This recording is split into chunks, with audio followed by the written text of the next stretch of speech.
worse here in the United States, not to make you homesick, Amanda, but it's like we got the air conditioning and yeah. We don't have, unfortunately, that. Japan, for anyone listening, Japan does not have central AC, so that's why we always look like we're dying of heat, because we are. Oh my gosh, I'm so sorry. That's Go. Mm. So you have a symposium coming up? Yeah. So August 17th, 2 weeks from today, I will be with my team who has been amazing and helping me out, producing my first paranormal conference that is just me and my team. We did do the Trivet Clinic Parafest a few months ago, which was co-coordinated with Great State Paranormal. So the Paranormal Research Symposium is going to be the first with like me and my team.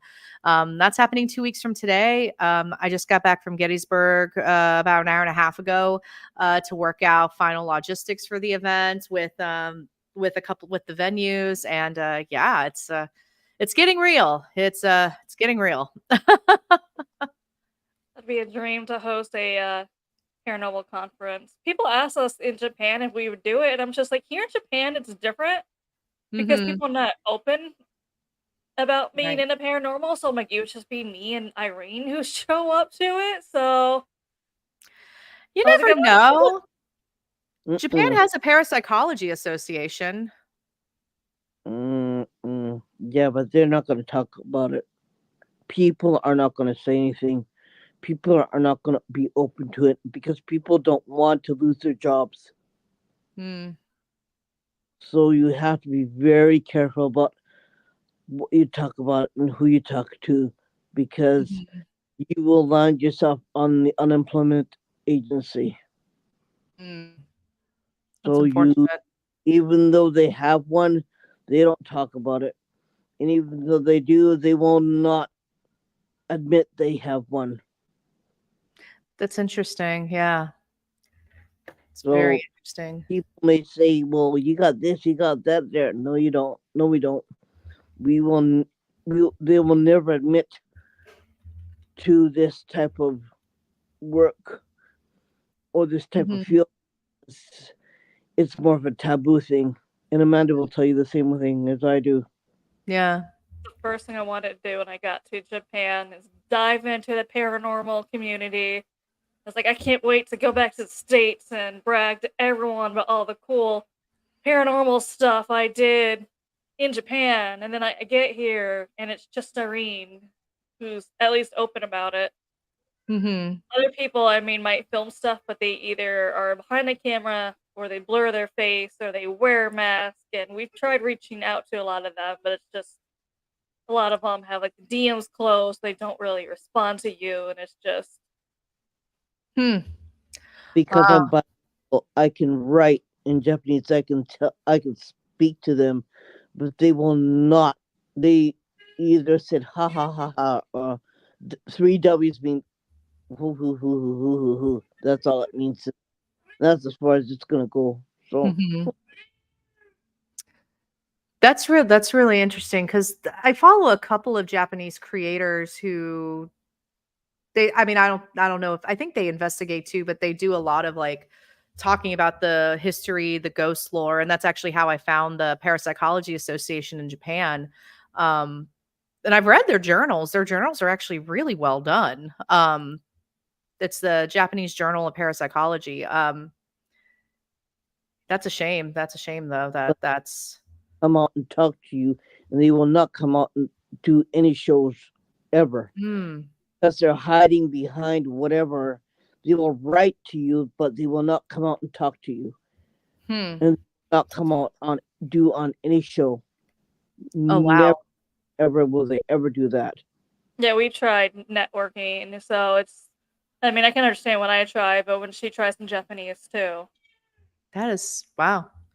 That's interesting. I mean, I haven't talked to my family in Japan. They're in Fukuoka. Oh, Much of that's just north of me. Oh, nice. Nice.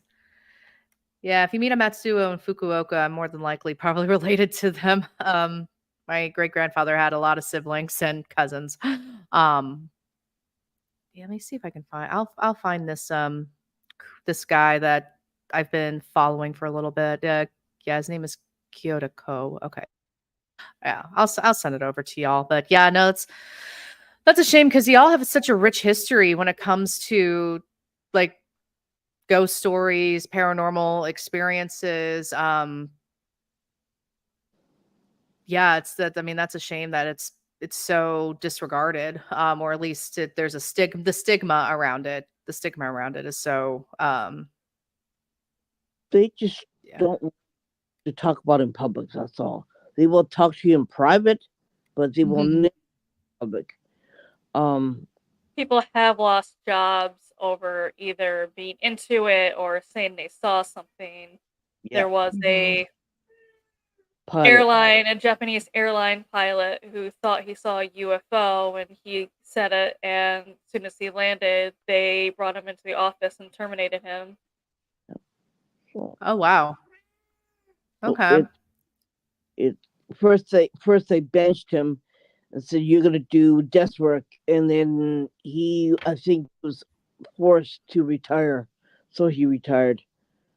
But yeah, they're not So gonna they don't not gonna allow it. I do wonder though, like, where's the line? Because I know like Balm is very popular still over in Japan, and that's very spiritually centric. So I guess like I'm just like I'm curious, like from your experience, Irene, like what's the line then? Like, yeah, I'm just curious. They will so they will go to the graves at midnight. They will clean their relatives' graves, but and they will bring offerings to put there so they can eat and have uh give them water and incense and do everything else. But then that's it. That's all they'll do, and they'll go home. They don't Hmm. do any. We will make sticky rice and red bean paste balls to make. I do that too for my dead relatives. Mhm. That's that's all they'll do, and they'll say, "Okay, come and eat," but then you have to go back to where you belong. They will not allow them to stick around because they don't want them to stick around. Neither do I. Actually, I don't want my dead relatives to stick around in my house. Mhm. So Yeah, no, I don't blame you. they don't want anything that doesn't belong in their realm, Mhm. in their boundaries. So yeah, Right. you invite them, you let them eat, and you kick them out afterwards. Oh That's wow. as far as it goes. And I In- understand because for them, they don't want they don't want any trouble with any dead spirits. They don't want them anywhere near their their room or their boundaries. They don't want them there, and I can understand that because it can be really hairy if you do allow them. So it's this is my space. This is your space. You go in your space. Don't go in my space. And afterwards, you have to leave. Mhm. And if you can't, they don't believe in crossing them over. They don't believe in doing anything like that. They don't believe in making sure that they're at peace. They don't do that either. Only if you go to a Buddhist temple, you have the Buddhist priest to do that. That will happen. But otherwise, there's no one who will. There's no clairvoyant who will actually do that and help you. Because I've tried that, and that doesn't happen. Hmm. And so you can forget about it. Interesting. Um it it's just that there there are particular clairvoyants that you can go to, but they're really far away. And yeah, I mean, right. every need you have to go to a Buddhist priest to get anything done.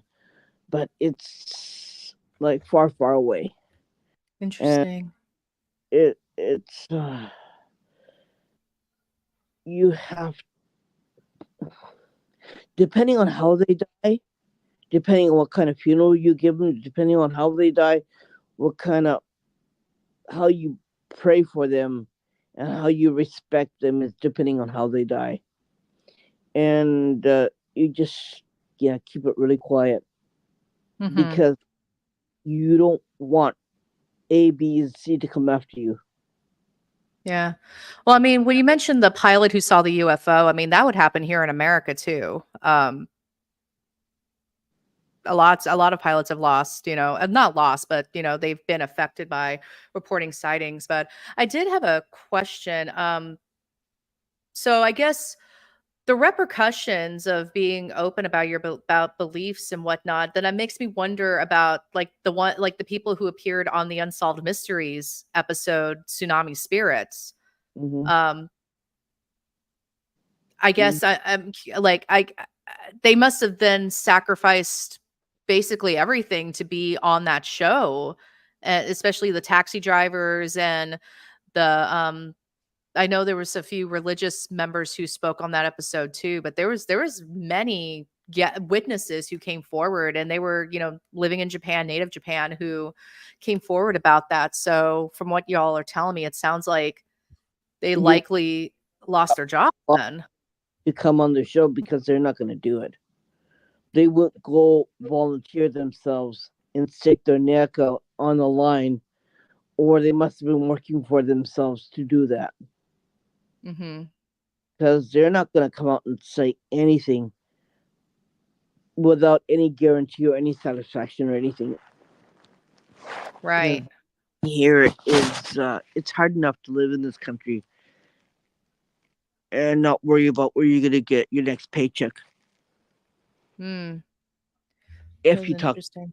if you have a regular job and you keep your nose clean and you don't say anything, you're not going to have any problems. If you do say something, watch out.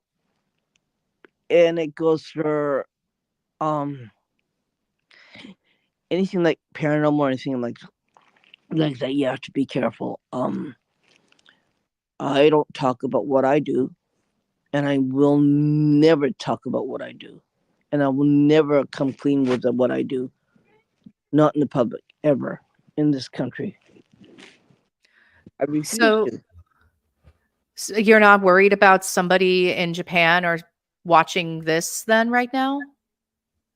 No, Well, Okay. she doesn't. She doesn't. Her husband works, so and I don't. Okay. Interesting.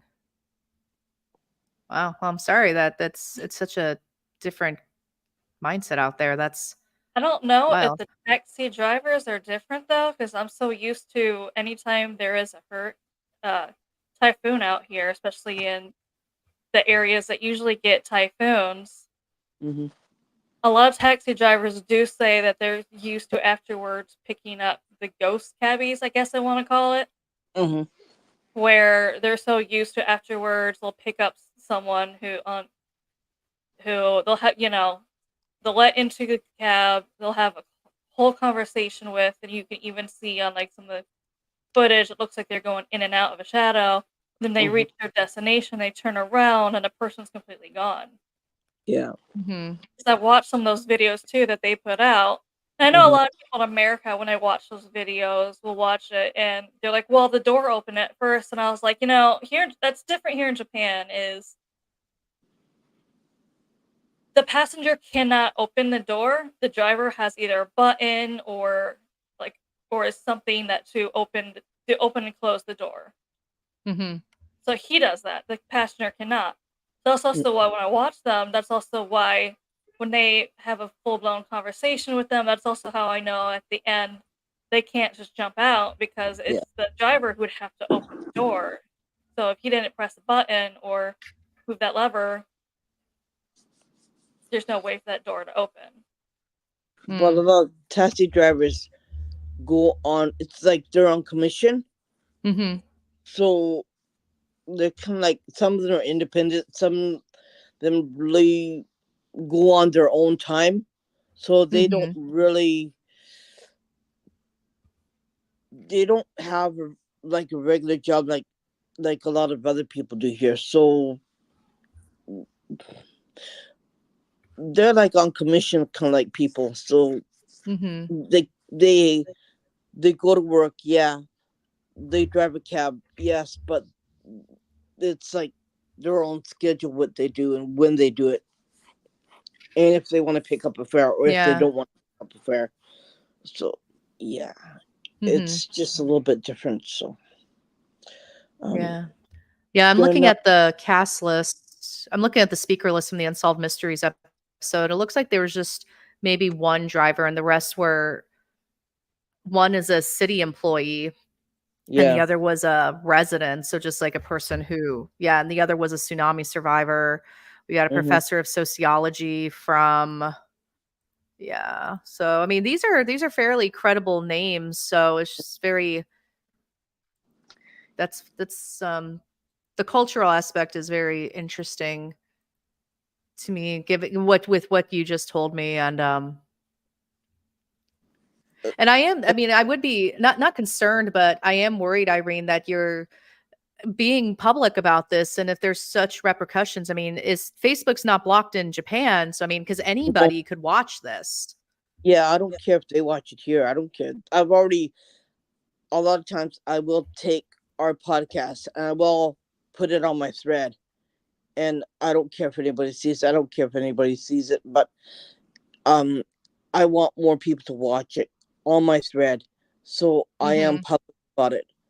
But yeah, only two neighbors know what I do, and that's it.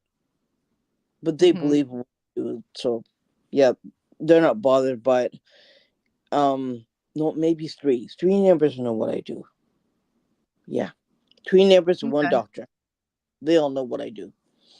But you know. Interesting. Okay. And Oh. and then they say something else like, "Well, up your fanny," because I don't care, right? But yeah, Yeah. I just We're don't. hoping the right people in Japan who are Yeah, interested eventually find this and know that we're safe for them to talk to.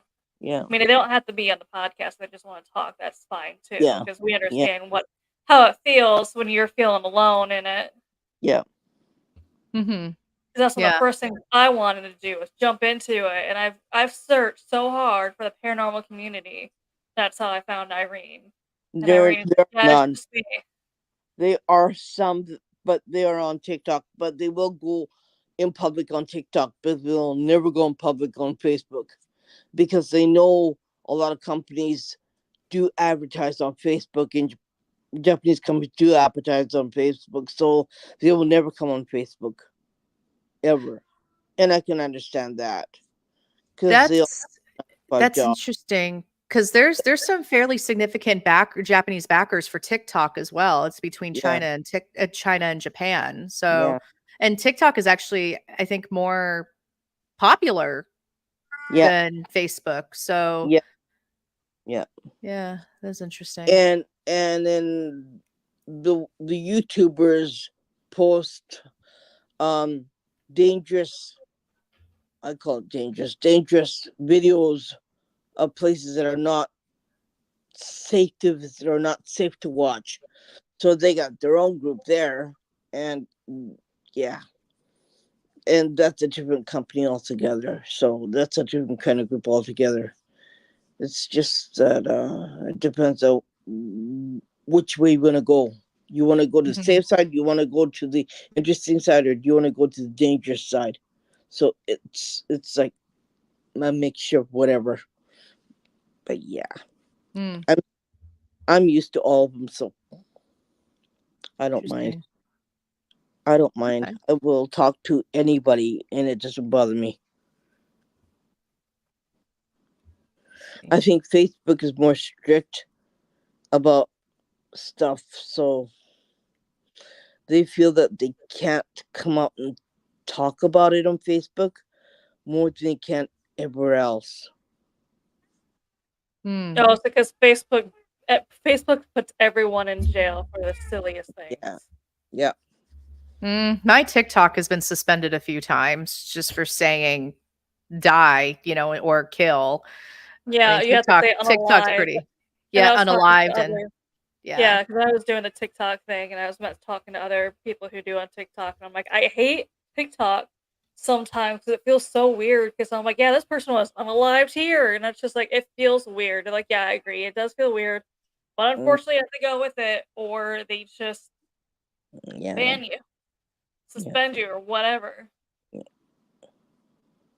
Well, Facebook has done that too. You said the word SS, they will throw you in jail. Hmm. So they don't Wow. allow her. Because I've been thrown in jail for saying that word too. And I don't like the word unalive because that doesn't mean anything to me. It's not what happened, really. Unalive doesn't mean a dang thing to me. So, But it does feel weird to say unalive, especially yeah. so stupid. It's the most dumbest word that ever came out in the English language. I'd rather Nice. write the word in Japanese instead, Jisatsu. Okay, that's a lot better. Nice. That's funny. Oh, kitty. Oh my goodness. What? You ate, you slept, and you went to the bathroom. So what else is there left to do? No, you're not going to do that. Come here.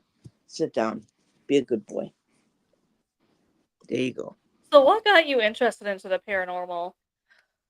Uh, let's see. So I had experiences when I was a kid, as most people do. And I had an interest in it. And then I had an experience in college that really made me want to dive deeper into like the research aspect of it. I grew up like having experiences, but my mother was very conservative, fundamental Christian. So she was like, Mm, absolutely not, nothing, ghosts here because it's demons. Um, my grandmother was my grandmother grew up in Appalachian, Kentucky, so she was like, "Yeah, that's fine." Yeah. So totally different outlook there. But yeah, so I started my own team, the Association of Paranormal Study in not August, September 2011. We're getting up to our 13th year anniversary. And yeah, I mean, really what the team is focused on these days is more about trying to look at the relationship between reports of paranormal experiences and looking at it from like a sociology aspect, anthropology, trying to better understand the activity instead of just jumping to labeling it. Just not assuming it's a ghost or assuming it's like an inhuman entity. It's more of studying the phenomena and see if like what can we discover about it. Mhm. So we try to go in with a very neutral aspect of it. We do residential cases, but more of just again, it's that study of it. We don't participate in resolutions. So we used to do that, but then we found that that was actually more harmful than good. mm-hmm, It's a very sensitive subject when you're dealing with residential cases and people's mm-hmm, homes and businesses because one, you don't want to me, the risk of possibly making it worse is not worth it to me anymore. Because we also don't want to validate with unintentionally, like sometimes even just being on site at a haunted location is enough for somebody to say, I'm going to stop taking my meds for schizophrenia because there's a ghost hunting team here, so it must be a spirit here in my home, and it's not anything to do with my brain. So Mhm. we actually don't really do that anymore because we just don't want to cause more harm. But also, yeah, it's nearly impossible to really label any activity these days. I mean, you can go based off of trends, but yeah, it's residentials is risky business. So we do a lot of mainly like public investigations or public locations. We do get invited to like smaller scale haunted locations too. But yeah, so it's really just childhood experiences got me interested. Um, then I started my team to be a little bit more organized and mainly to protect like liability and money and whatnot. So we are an LLC. But yeah, so that's pretty much it. Just studying the paranormal with a different lens than just going to haunted locations and looking for an experience, but um more so of just trying to find a better understanding of what the activity could be, how we can better understand it, looking at the nature of hauntings. We really want to look at the connections between like history, science, folklore, that whole thing and how they relate to experiences. I know. How many books have you written? I know you wrote several, and for everyone out there listening who doesn't know, she spends years researching each book. So it's not like she just threw together a book, but she spends that years researching everything that she can. Yeah, so I think I've written 7 or 8 now. Actually, I need to go to my, Amazon author page and check, because not that I lost count because there's so many, but, actually, I don't even know what number I'm at. It's definitely not a double digit yet. Um, let's see, because I don't carry all my books with me these days. I have a limited, like, I don't bring every title with me, but I have 1 book coming out in September.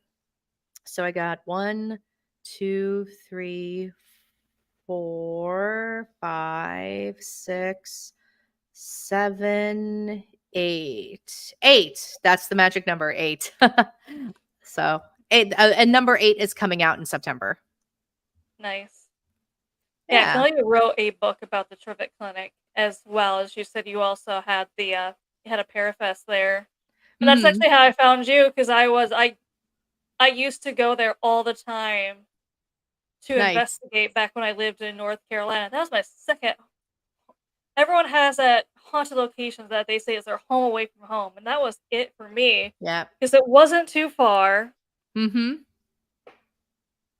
I adored the owners, Tim and Yes. Greg. Tim and Doug. Doug. Tim and Doug. Tim and Doug, Yep. yes. Tim and Doug. I adored them. So one day when I got over here and I started doing TikTok, I'm like, I'm going to start also doing, besides Japanese urban legends, I'm going to also include haunted places and urban legends of other places to Mhm. try and get more of the paranormal community involved. Because I'm like, it's not, I'm trying to get more of the reach, but I always had to go back and forth between other haunted places, other countries' urban legends, and Japan, Mhm. just so I can try and get more of that community involved in my TikTok to be able to, have people see it to kind of educate. And that's originally how I started, was the TikTok to try to educate on Japanese folklore. Yeah. And I reached out to them because, like, hey, I've been there so many times. Is there any, would you be okay if I did a TikTok in regards to it? And they're like, sure, we'd love a YouTube, but we also want more information. And they point me in direction of you. Mhm. Oh, nice. Nice. Oh, that's awesome. That's awesome. And that's, Um, yeah. yeah, you should definitely check out Kyoto. He does a lot of like work with like folk tales of Japan, horror tales of Japan, like when it covers the urban legends. I follow him. Like I'm always on his page, like looking at things because he also teaches Japanese too on his with some of his reels. And yeah, I think you would really like his content. I just read Horror Tales of Japan, and it's a very good book. Very good book. So There is um so many, there's so many urban legends here in Japan. That's yeah. what I tell people. I'm still learning them. Like, as much as I research, as much as I research, you realize there's a lot more. You start researching one, and then it says, "Do you also want to learn about this one?" And I'm like, "What is this one? Where did this come from?" And it starts adding to the list of Mhm. cryptids or folklore or anything else like that. They Might mix them yeah. together, but they are separated. In this Google, they're separated, but the ones that, if you research it in America, they're all bunched together, so you don't know. So you don't know which one you're talking about. So they go into one, and they'll go into another one. They'll talk about another one in between that one, and they'll talk about another one in between that one. So you get really confused of which one you really want to talk about. Mhm.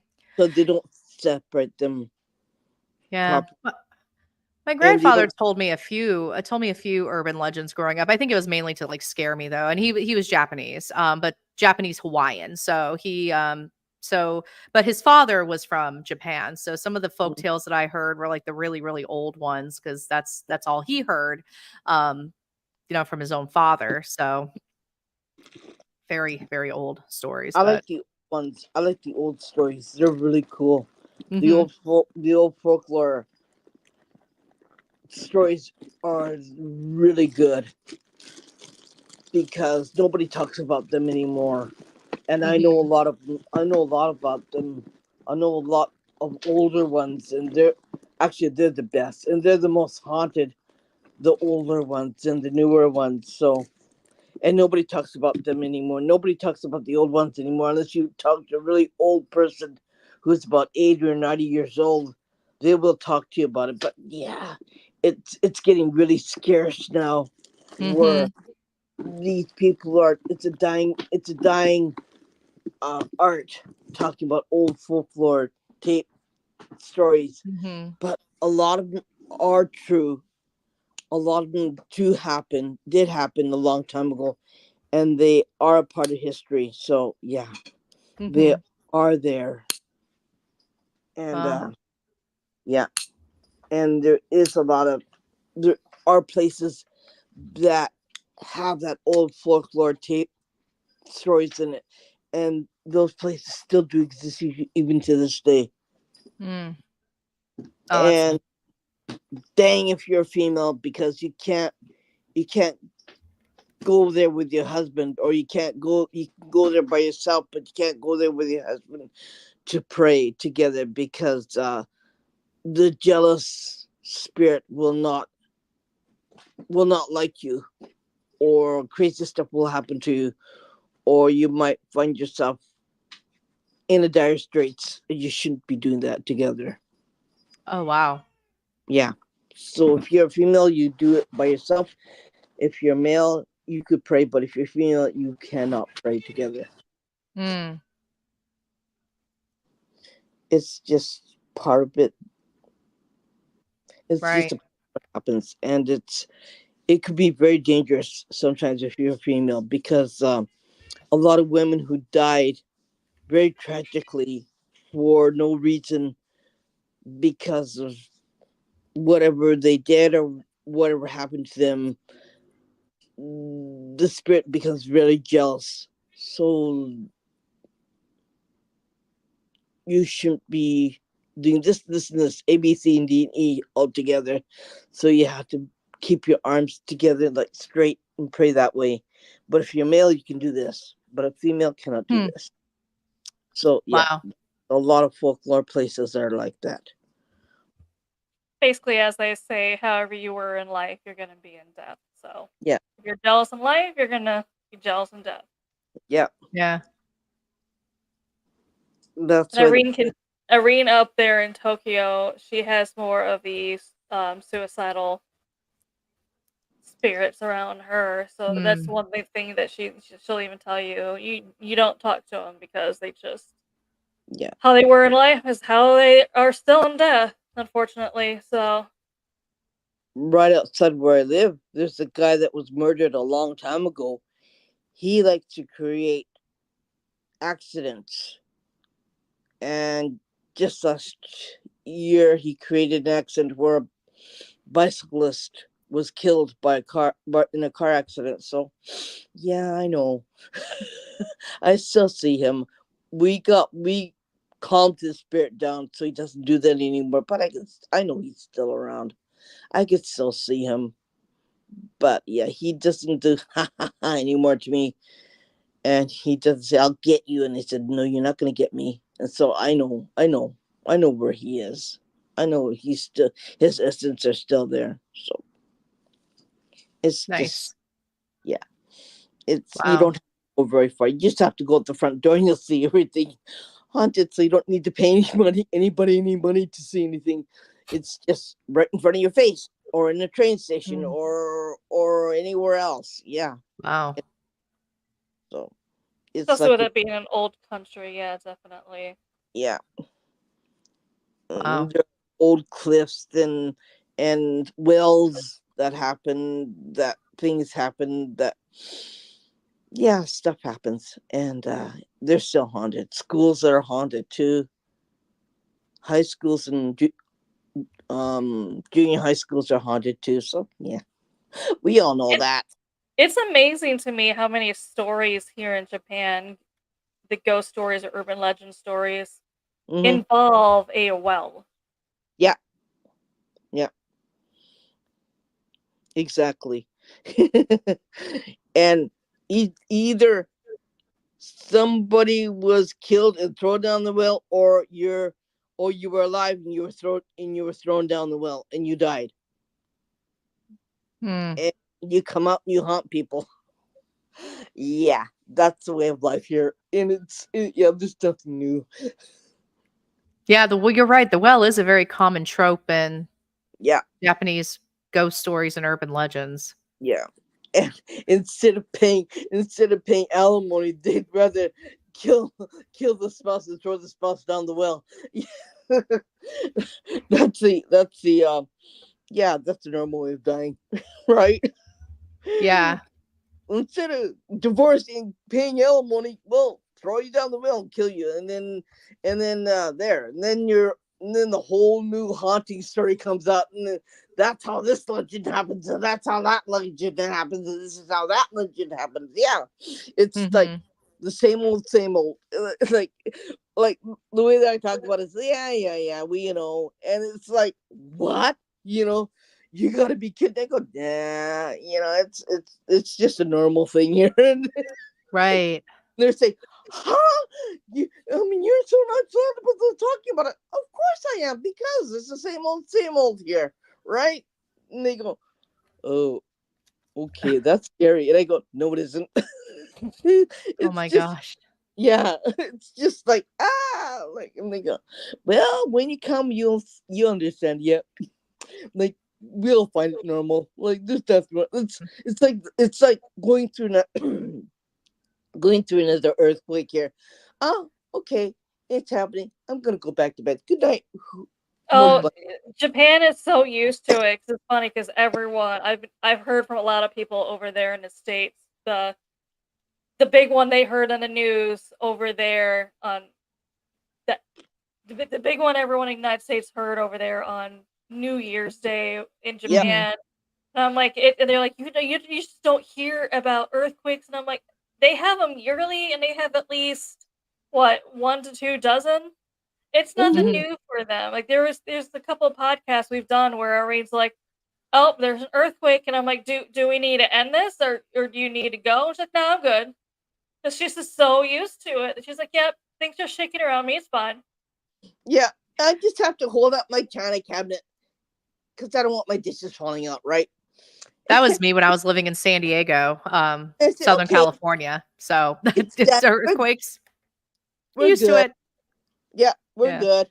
And if it happens in the night, like half a gun, I'm gonna wake up and hold up the TV and say, no, I'm gonna go back to bed. Good night. Like, I don't Hmm. care. I don't give a hoot. If it's a big one, like on New Year's, yeah, okay, it happened. So, try to try to take a shower. You got soap in your hair. You go, my husband's such an earthquake. I go, I got soap in my hair. What am I gonna do? Hurry up, Oh, rinse it, and get out. They go, oh, okay. Like, there was a fairly significant earthquake over in New York back in April, March or April, and and I mean I grew up with earthquakes, so it's like, not new for me in no, California. Now yeah. over here, that's a different story, and I was literally at a rest stop. I had just crossed from into New Jersey from New York, and Hmm. or New York, and I was going into New York from New Jersey, and I was at a rest stop and literally in the bathroom on sitting doing my business, and like I noticed like the stall door started to shake, and I'm like, that's interesting. And then like the whole foundation started to shake, and I actually got a little concerned because there's a difference when you're living in a place that gets a lot of earthquakes and the buildings are built to code Hmm. and they're built to handle earthquakes Hmm. Yeah, versus being someplace else that doesn't get earthquakes and yeah, then the building oh, starts to shake and it's not built up to code. So that yeah, was like probably the first time I was super nervous about an earthquake. I was like, okay, I don't want to die with my pants down in the bathroom. yeah. Or even in a tsunami too. Tsunami, like, we're so used to. They say, "Oh, stay safe." I go, "Yeah, I'm okay. I'm fine. I don't have to worry about it. I just have to bring in my hangers who are when I we hang our clothes outside to dry on this side because it dries fast instead of Hmm. throwing it in the dryer. Because I don't throw my underwear and towels in the dryer, but clothing Right. I hang outside, right? Uh, and I just have to bring in my hanger so it doesn't fly all over the place. But yeah, it's just okay. Wow. So used to it. Okay, no problem. I'll just bring in my hangers on and lay them down in front of our window, and it'll be okay. And everyone says, "Are you gonna be safe?" Yes, I said, "Yeah, no problem. I just planted a whole bunch of trees outside my on my lawn." I said, I live on a big hill. I don't have to worry about. Yeah, no problem. And everyone said, "Oh, your place is gonna fall." And I said, nah, not gonna happen. Not gonna happen. We're pretty good. We're pretty safe. Our houses are built different. Yeah, we don't have to worry about it. It's Yeah, they build a lot of stuff over here, earthquake proof. That's why yeah, tsunamis and tropical storms do a lot more damage than Mhm. yeah, earthquakes. yeah. It's not a Okay. match house. It's a lot. It's built a lot different. Mhm. The concrete's pounded into the earth a lot more, a lot stronger, and it depends on which part of Japan you live in. The one in January, that they have no soil; they only have sand. That's why they Mm. grow the best rice. They have the sweetest fruits in that area. So uh the earth gives away really fast because it's not soil, it's sand. So there's nothing to pound into the earth. The concrete is there's nothing to keep the building from shaking, and there's nothing to keep the building from being stabilized and falling down. So yeah, and Mhm. usually the old ones give out first. The ones that are built a long time ago give out first before the new ones. So and my Nice. pretty safe, so I don't have to worry about it. It's Nice. and it just depends on where you live and where you spend your money, right? You want to be smart when you buy something in Japan, and make sure it's not haunted, right? Oh my Make gosh. sure the So thing. they don't have estate sales here in Japan. No, If you go no, to a thrift store, it's mostly like clothes or handbags, maybe some yeah, Mhm. electronics.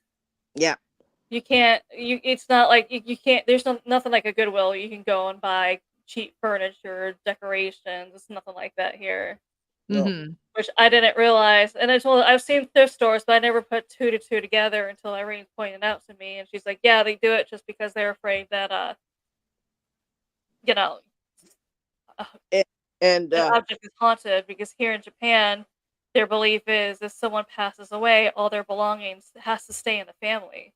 yeah, you don't give it away to somebody else. You give it to your daughter, or you give it to your son, and you make sure that your children has it, keeps it, and you don't give it to anybody else.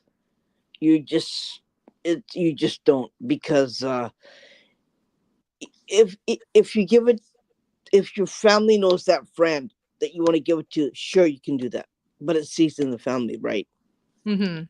You cannot give away, like if you have a diamond wedding ring, and then after you pass away, you have to give it to somebody in your family. You cannot sell it, and there is no store that will buy it and resell it Mhm. unless you give it to um it's like a place where you can sell all your goods, and then they'll weigh it and then melt it down and they'll make something out of it.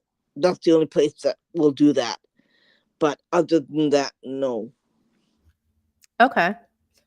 So it's just something it's more sacred here, Mhm. and more treasured here. So yeah, you just you just don't give away willy nilly to anybody.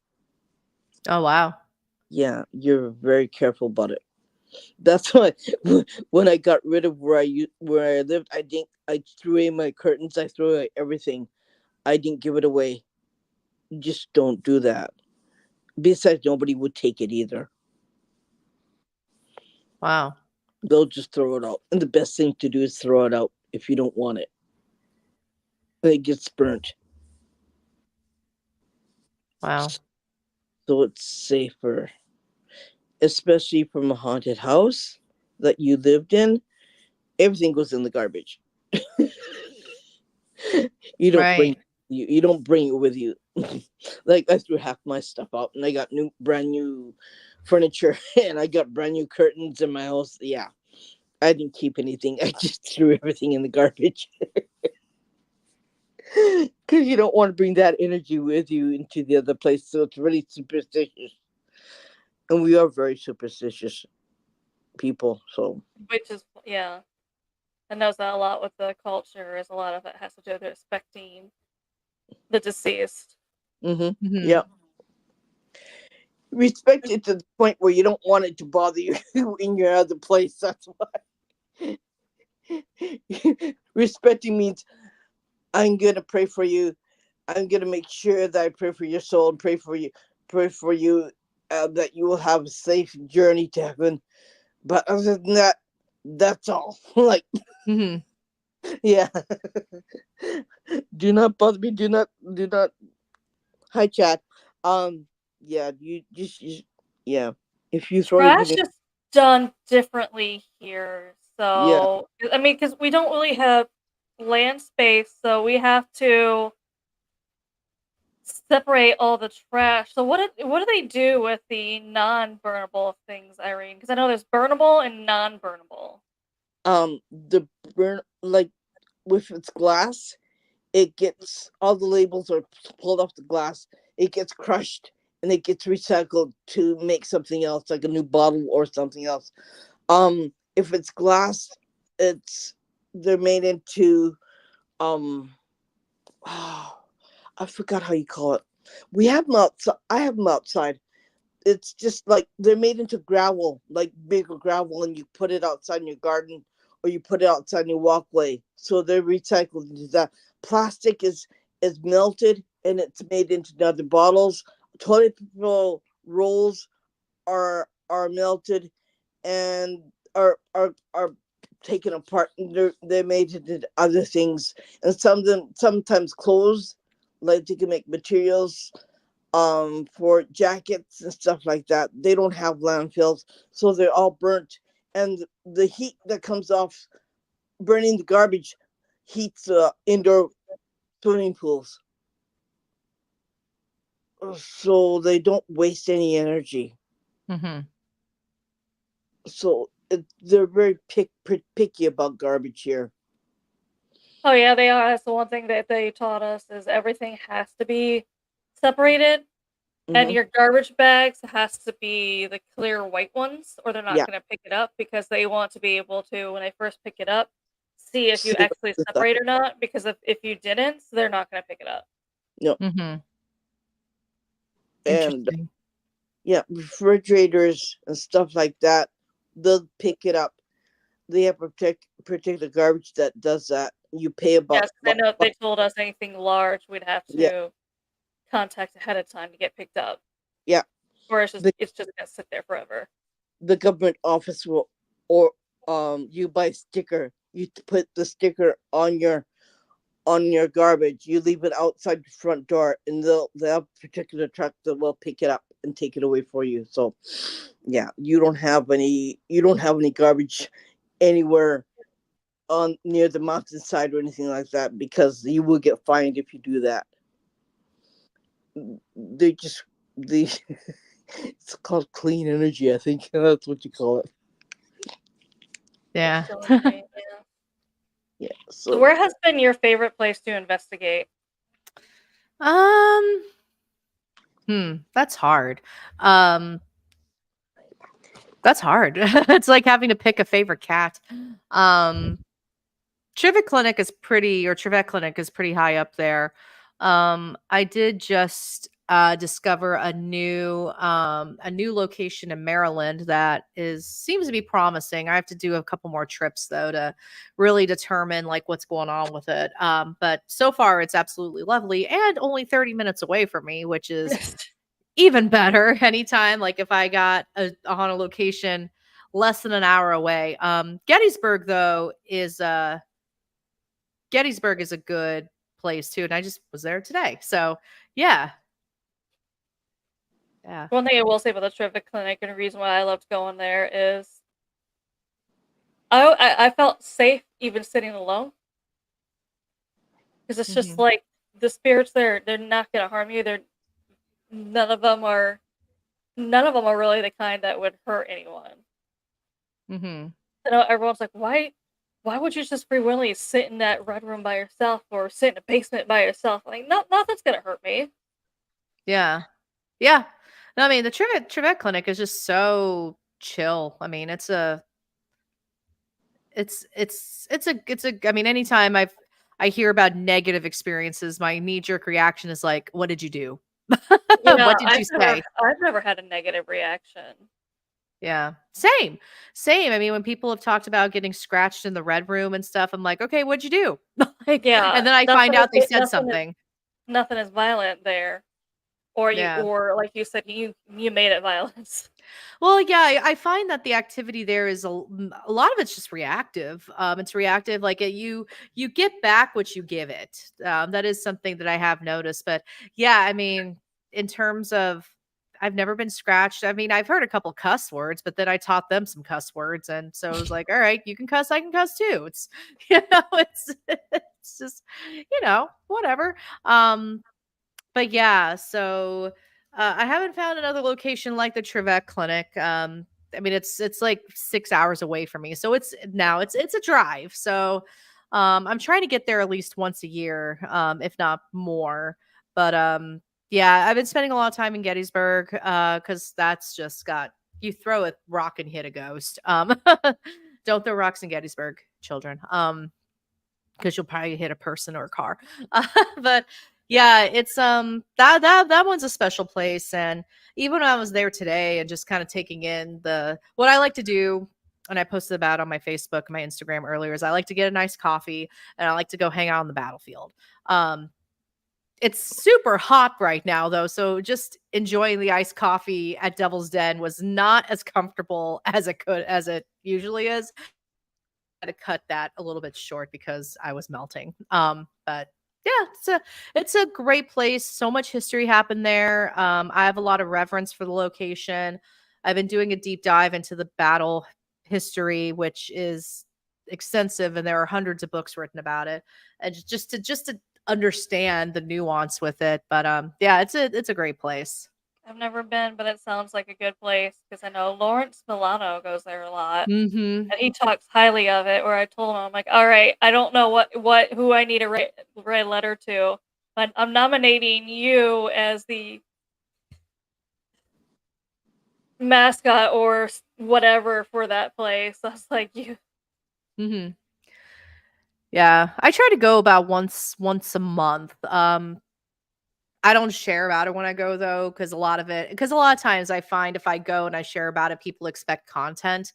And that's the one like thing about content creation is once you start doing it, then people expect it. So a lot of times my trips are like because I'm only about an hour and a half away. Mhm.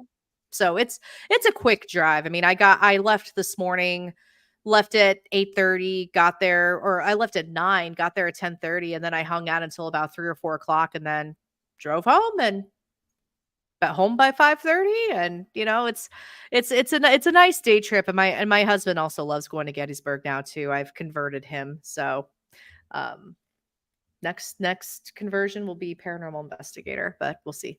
We'll see how that goes.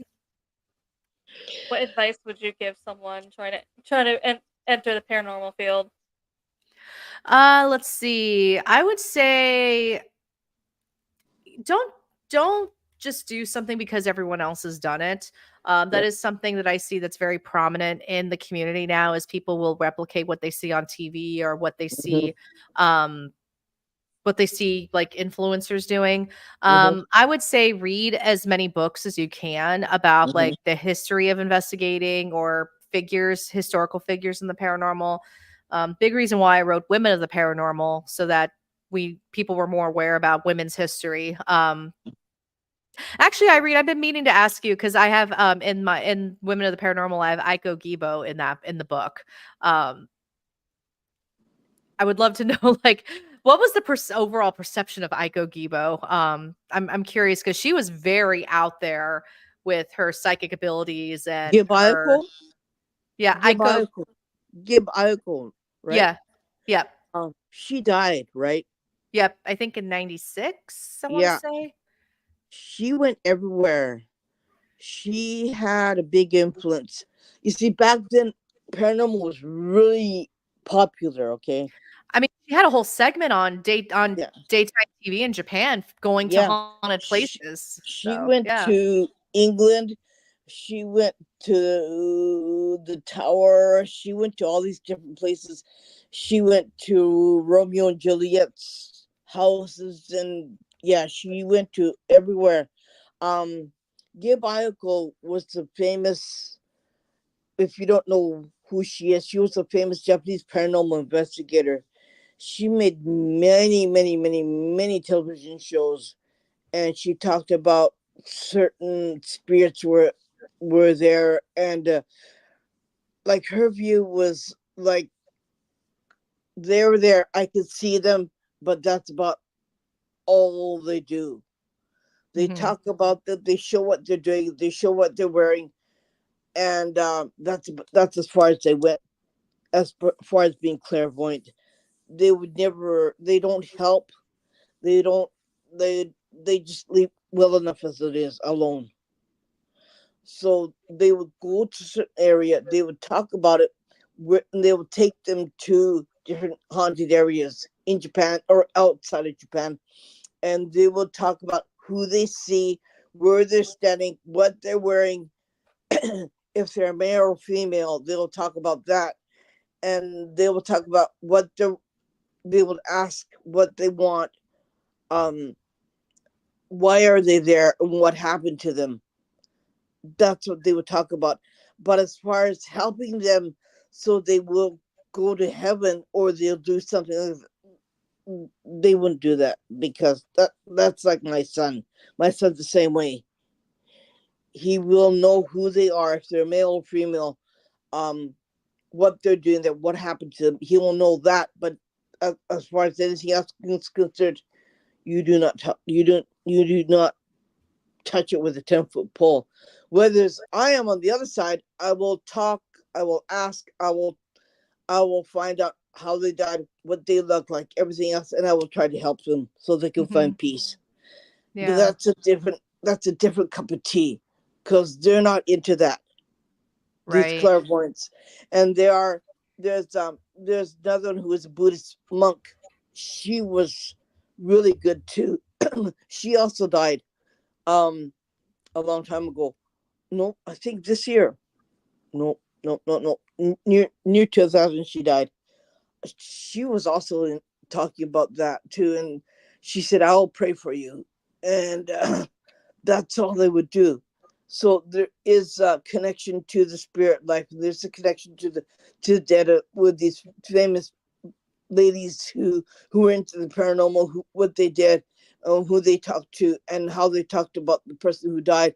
But as far as helping them, they would not. You just don't do that. There's a limit of what you would do, and I think how we perceive as paranormal here is like you acknowledge they lived, you acknowledge they died, and you pray for their soul, but that's about it. That's as far as you will go. You leave them alone. And I think it's a culture that does that. I don't think, uh, as far as helping them, mm-mm.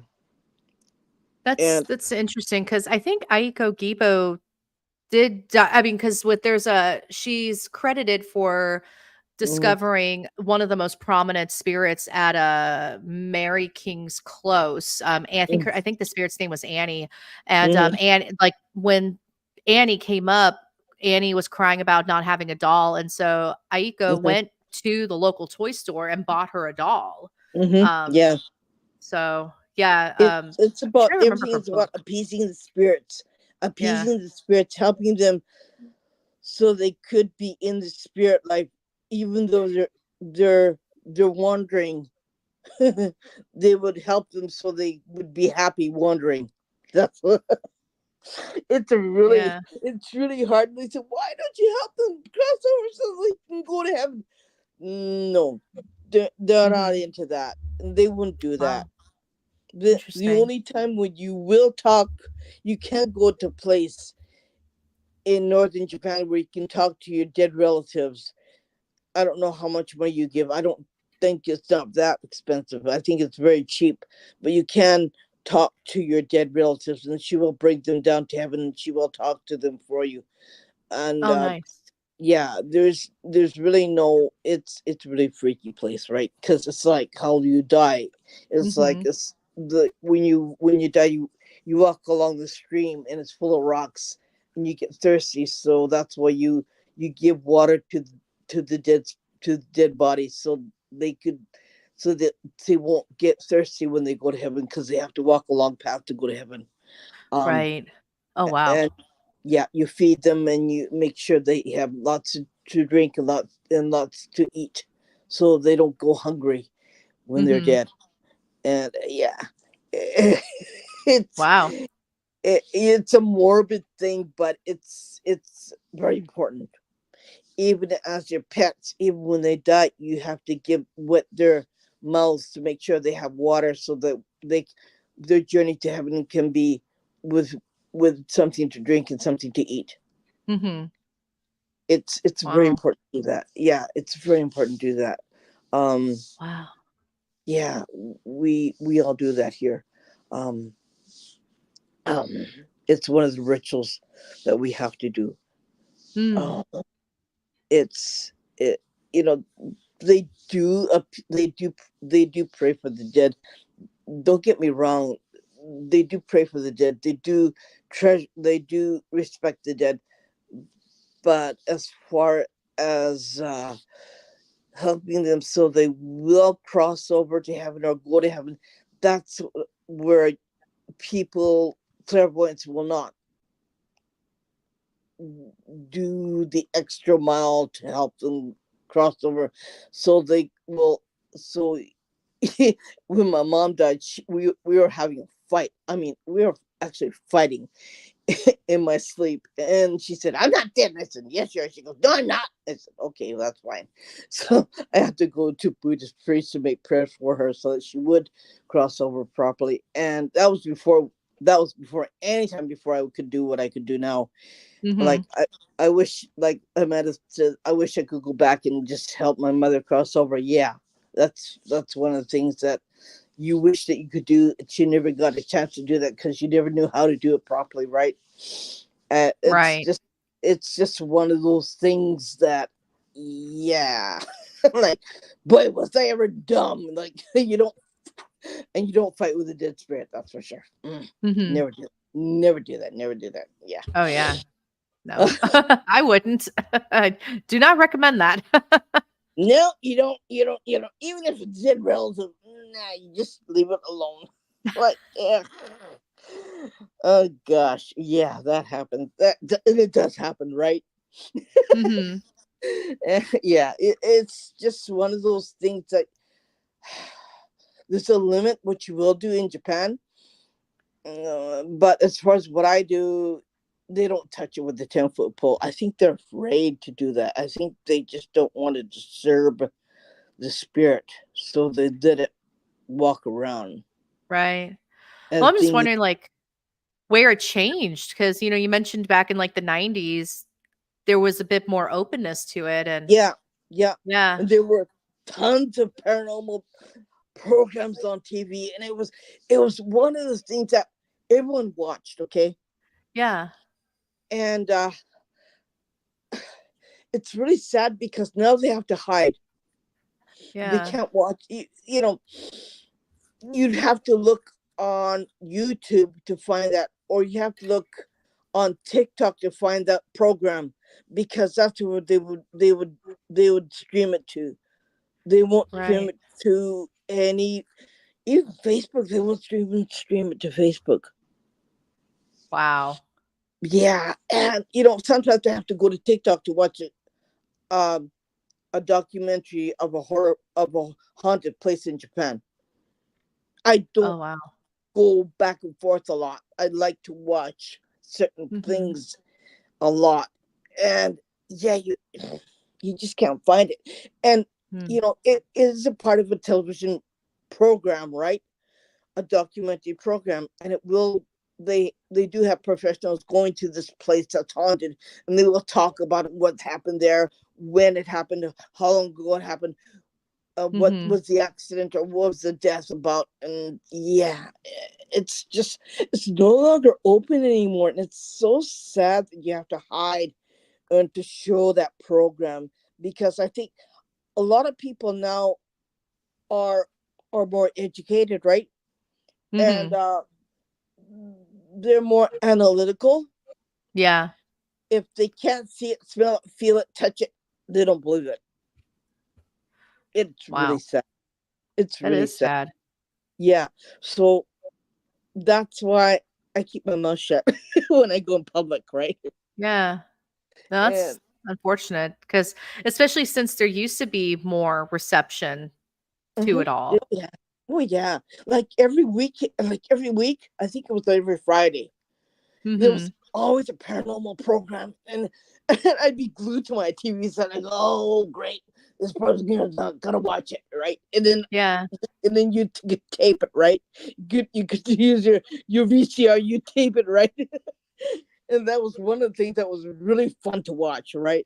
Yeah. It, Oh, I it, bet. it- yeah, but it's funny, children are influenced in the paranormal even to this day, okay? Mhm. Because they have children's programs, they have games, the Nintendo games, or the PS5 games. Japanese games are mostly paranormal, okay? Mhm. And so they're really influenced in that. They really like it. As far as going out and doing something and seeing something, no, you're crazy, right? Right. And it's, dang, if you're gonna influence your kid that way and you know that it exists, like, why do you want to do that, right? And I just, Mhm. yeah, it's like say as I do, not do as I say. Yeah. No, sounds like it. Anyways, thank you so much for joining Yeah, us. We Yeah. appreciate it. No problem. This was fun. This was Yeah, a great conversation. we'll we'll have have to to come back schedule again another and talk about it again, yeah, because we'll have to Yes. there's a schedule more lot to more have we like didn't a part touch 2. on, I'll make right? sure my evening is free, completely free too. Yeah, So, yeah, I appreciate it having me on. Yeah. All yeah. right, and everyone who watched, thank you so much for joining us. Hopefully, maybe Bye we'll get part 2 bye. sometime. And